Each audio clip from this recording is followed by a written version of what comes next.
Hello, I'm Ryan F9 and I'm counting down my favorite sport and racing motorcycle jackets.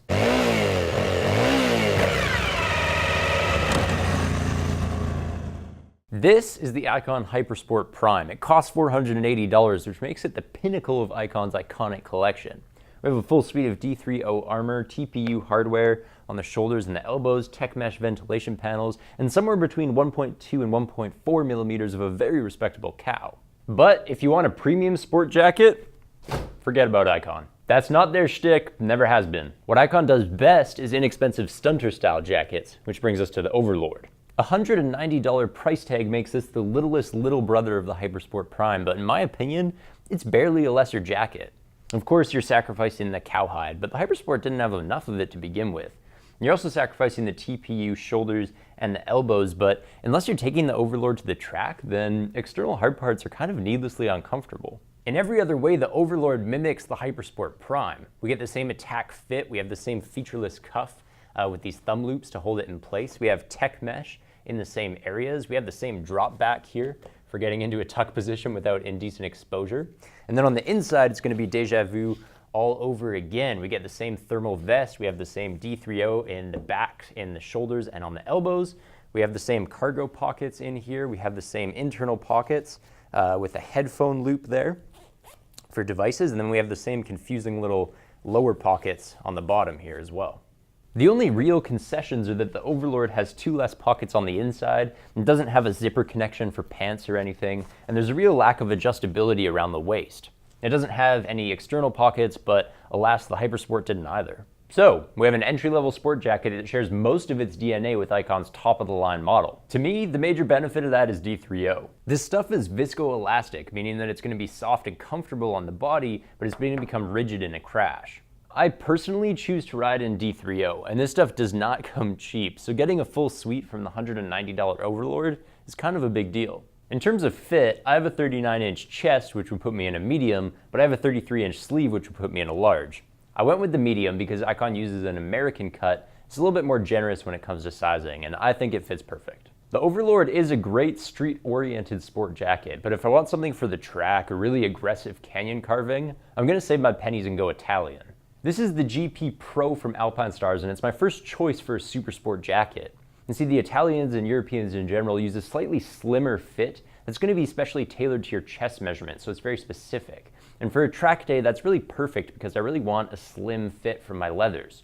Any extra material is only going to create friction in a slide, and it's going to allow the armor around my elbows and shoulders to migrate as well, which I don't want either. So I really want a nice slim fit like this. This is a 52, which is a little bit more than I need around my chest, but it does give me enough length in the arm.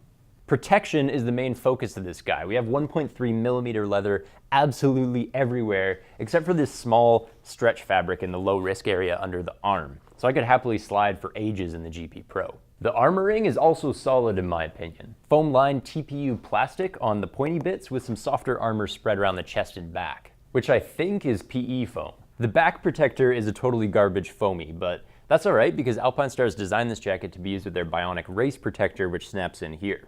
And personally, I would buy that add-on right away because some of my local tracks require that CE Level 2 certification. Of course, we get the back hump on the GP Pro, which is going to reduce drag and the neck fatigue that comes with it. I personally don't ride fast enough to feel that benefit, but I think the hump looks cool and I can still wear a low-slung backpack over it, so might as well have it. If you disagree, there is the Alpinestars GP Plus R, which is a very similar jacket minus the hunchback and a few of these leather perforations. Of course, the jacket is attachable to A-Star's riding pants via this zipper. To me, that's a non-negotiable feature because you might be feeling a lot more than the breeze if your jackets and pants pull apart. We also have a couple luxuries that make the GP Pro somewhat practical. 2 external zipper pockets, here and here, and then we have 2 internal cargo pockets here and on the reverse side. And then there's this waterproof pouch, which is actually my favorite touch on the whole jacket.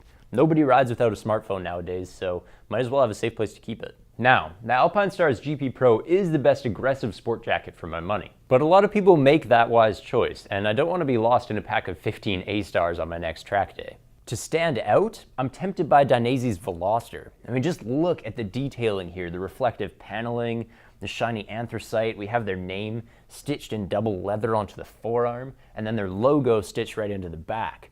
It's a masterwork of craftsmanship, and I can honestly say that it feels $150 better than the GP Pro, which it is. Protection is top notch. Elbow and shoulder pads are EN 1621-1, meaning that less than 35 kilonewtons was transmitted through here in testing, which is good. And then there's also a pocket in here for a CE Level 2 back protector, which would get the Veloster track ready if you so desire. My personal preference would be to use this guy on the road, so I would throw a D3O pad in there instead. In terms of fitment, this one splashes right down in the Atlantic Ocean. It's somewhere between a European and an American cut. I have a 52 here, same as the Alpinestars we just saw, although this one has a little bit more room to move in the midsection and more of a traditional length on the sleeve as well. It's still sporty, but in my opinion, it's one step closer to casual comfort.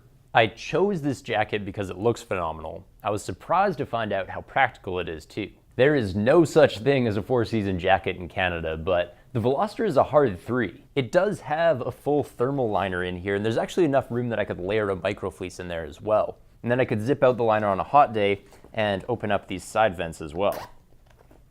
Spring, summer, or fall, I think I look best in this jacket. And Fortnite doesn't sell too many of these, so I'm bound to stand out from the pack. Now, I could add my favorite sport jackets at that, but there's this weird little thing that keeps nagging at me. Dainese Hydroflux D-Dry.